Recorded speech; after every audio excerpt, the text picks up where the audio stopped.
Audio Jungle.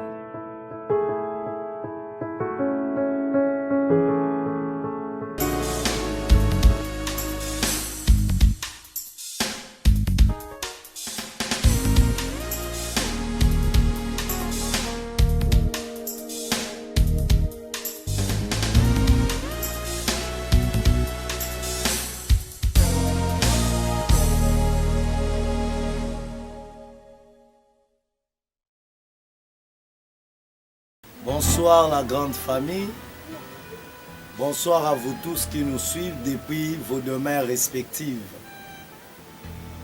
C'est votre humble serviteur, Pasteur AG Kama. Nous voulons continuer notre enseignement qu'on a eu le privilège de partager il y a quelques semaines sur les 3 fondamentaux d'un mariage stable et durable. Alors aujourd'hui, on va partager sur 5 domaines qu'il faut quitter pour un mariage stable. 5 domaines qu'il faut quitter pour un mariage stable et durable. Alors la première domaine qu'il faut quitter, c'est le domaine physique. On avait dit, Dieu avait demandé à l'homme, dans Genèse chapitre 2, verset 24, la Bible dit, c'est pourquoi l'homme quittera son père et sa mère, et s'attachera à sa femme, et ils deviendront une seule chair. C'est le 3 éléments, les 3 verbes importants pour toute personne qui veut fonder un foyer, un mariage stable et durable. On avait vu pourquoi il faut quitter, et maintenant on veut voir dans quel domaine il faut quitter. Et on va parler de 5 domaines qu'il faut quitter. Le premier domaine que je viens d'épingler, c'est le domaine physique. Il faut quitter physiquement. À ce niveau, on fait allusion au lieu d'habitation. C'est-à-dire quitter physiquement veut dire faire une action, marcher, déplacer d'un endroit à un autre. Auparavant, vous vivez chez vos parents, mais dès que vous pensez au mariage, dès que vous vous engagez au mariage, il faudrait penser à faire l'action de quitter physiquement, d'aller dans un autre endroit pour bâtir votre foyer. Parce que c'est difficile de faire vivre l'amour, de faire émerger l'amour dans un même toit parental. Donc, le premier domaine qu'il faut quitter, c'est le domaine que nous appelons le domaine physique. Et le deuxième domaine qu'il faut quitter, c'est le domaine que nous appelons le domaine économique, domaine financier. Mon frère, ma soeur, il y a des gens parfois qui quittent. Oui, bien, moi je quittais déjà, j'ai pris ma maison, je ne suis plus chez mes parents, je loue ma maison, je ne suis plus chez eux, c'est bien. Mais est-ce que sur le plan économique, sur le plan financier, est-ce que vous avez aussi quitté vos parents? Est-ce que vous avez quitté votre famille? Donc ça, c'est le deuxième domaine qu'il faut quitter. Domaine économique, domaine financier. Proverbe chapitre 24, verset 27 dit ceci. Soigne tes affaires au dehors. Mets ton champ en état, puis tu bâtiras ta maison. C'est-à-dire, avant de s'engager selon la pensée de ces versets, avant que quelqu'un puisse bâtir sa maison, il doit d'abord bien établir, bien prendre soin de ses affaires, c'est-à-dire quelque chose qui peut lui rapporter financièrement pour lui aider, pour l'aider à prendre la charge de sa maison. Domaine financier.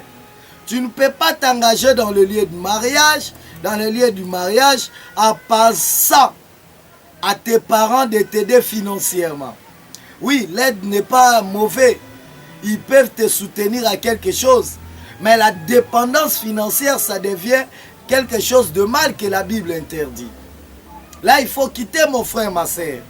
Aujourd'hui, je vois des jeunes maris, des jeunes garçons, des jeunes filles se marient, Mais quand les jeunes garçons se marient, dans sa tête, il pense que c'est son père qui va le prendre en charge, lui et sa femme. C'est son grand frère qui est en Europe, aux États-Unis, partout au monde. C'est lui qui peut le prendre en charge. Mon frère, ma soeur, ça ne marche pas comme ça. Quand tu veux t'engager, assure-toi que bien sûr que tu as la possibilité d'assumer la responsabilité financière de ta femme. Ma soeur, ne t'engage pas un homme qui n'a pas une vision financière par rapport à ta vie, par rapport à votre couple. Ne t'engage pas quelqu'un sur le plan financier, il ne sait pas comment vous allez vivre. Il te dit que non, j'ai mon père en Europe, j'ai ma mère, ceci, cela. Non, ne t'engage pas comme ça. Tu risques beaucoup de se retrouver dans le malheur. Donc c'est ça un peu. Alors, un troisième domaine qu'il faut quitter, il faut quitter le domaine psychologique. Psychologique. Oui, il y en a ceux-là qui ont quitté physiquement. Il y en a ceux-là qui ont quitté financièrement. Mais un troisième domaine parfois qui rend aussi d'autres couples esclaves, c'est le domaine psychologique. Domaine psychologique, c'est le domaine le plus difficile dont d'autres couples sont toujours dominés par la domination de leur famille. C'est le domaine psychologique, domaine intellectuel, c'est-à-dire domaine de décision, si je peux dire. Genèse chapitre 31, verset 32. Genèse chapitre 31, verset 32 à 35 dit ceci. Mais périt celui auprès duquel tu trouveras tes dieux, en présence de nos frères. Examine ce qui t'appartient chez moi et prends-les. Jacob ne savait pas que Rachel les ait dérobés. Ici, on nous montre Rachel qui était mariée à Jacob. Mais mariée à Jacob, mais il était toujours dépendant psychologiquement à ses parents. Au moment où Jacob devait quitter pour amener sa femme, ses enfants, loin de la belle famille, la Bible dit Rachel a pris le Dieu de son père, l'a caché pour amener ce Dieu-là avec lui. Vous voyez un peu, il était déjà marié, il était engagé à quelqu'un d'autre, mais il dépendait toujours psychologiquement, spirituellement, aux lois de ses parents. Mon frère, ma soeur, ça ne marche pas comme ça. Quand tu t'engages, quand tu te décides de te marier, tu dois quitter psychologiquement. Il y en a ceux-là qui se sont déjà mariés. Mais quand il faudrait prendre la décision, il va acheter la parcelle. Il va d'abord demander à son père, à sa mère. Et pourtant, sa femme est là. Je connais un couple dont le mari avait acheté la panne pour les habits pour sa femme. Il doit d'abord aller demander à sa mère, est-ce que je dois acheter à ma femme la panne? Est-ce que je dois acheter à ma femme la bande hygiénique? Il est toujours dépendant psychologiquement. Malgré qu'il prétend quitter. Il a quitté physiquement, il a quitté financièrement, mais en réalité, psychologiquement, il est toujours resté dans leur famille. De telles personnes, tu le verras, après le travail, il passe à la maison pour manger chez ses parents. Oh non, moi j'aime toujours comment maman prépare. Non, là ce n'est pas qu'il aime comment maman prépare, mais il est toujours gardé psychologiquement. Sa psychologie, sa façon de réfléchir est restée toujours chez eux. Vous comprenez ma soeur? Mon frère, ma soeur, si tu es dans tel cas, tu dois te débarrasser et tu dois quitter ce tel comportement. Parce que la Bible nous appelle non seulement à quitter physiquement, mais à quitter financièrement, à quitter psychologiquement aussi. Et un quatrième domaine qu'il faut quitter,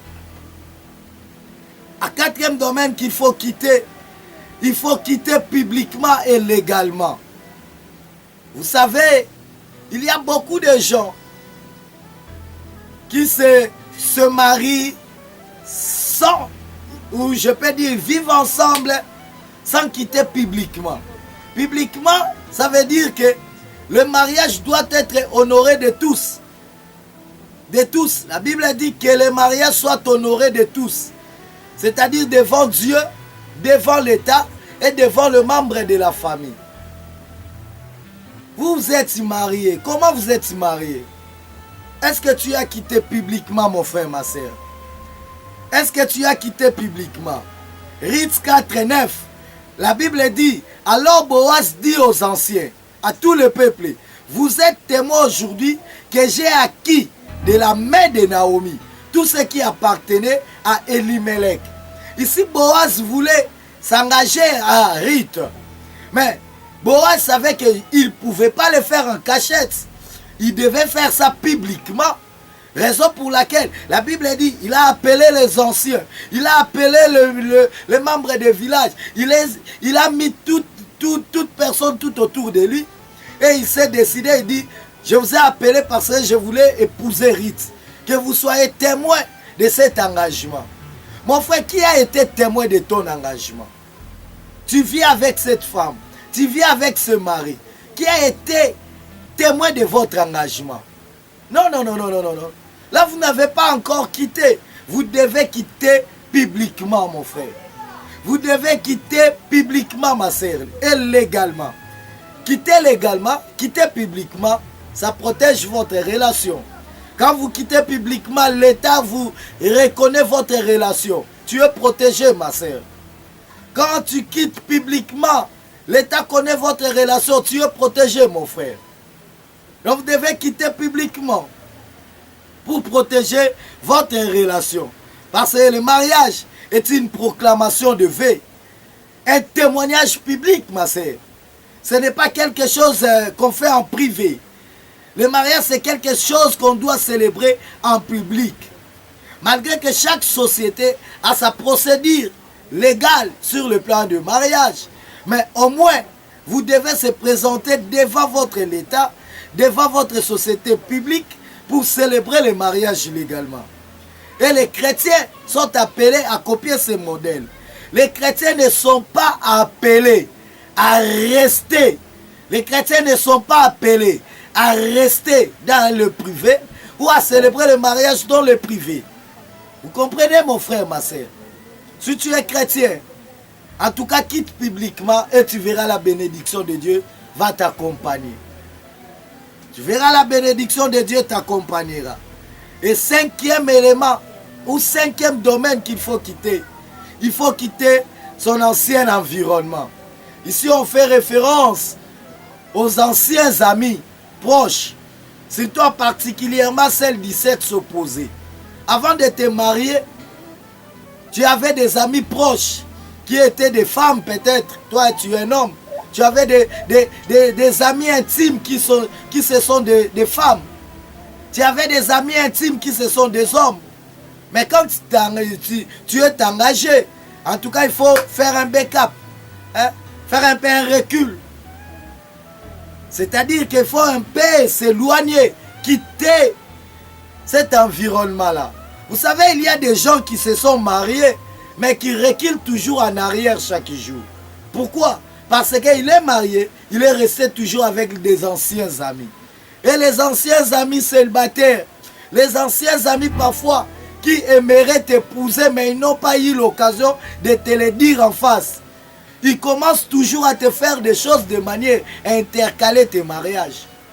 Ils te donnent toujours des conseils. Quittez ce monsieur, quittez cette femme. Il est mauvais, elle est mauvaise. Tout ça. Pourquoi? Parce que tu ne connais pas les pensées de leur cœur. Ah oui, bien sûr. Il y a d'autres amis qu'il ne faut pas quitter, bien sûr. Bien sûr. Mais il faut bien trier, mon frère, ma soeur. Dans ton environnement, l'environnement de tes amis, il faut bien quitter.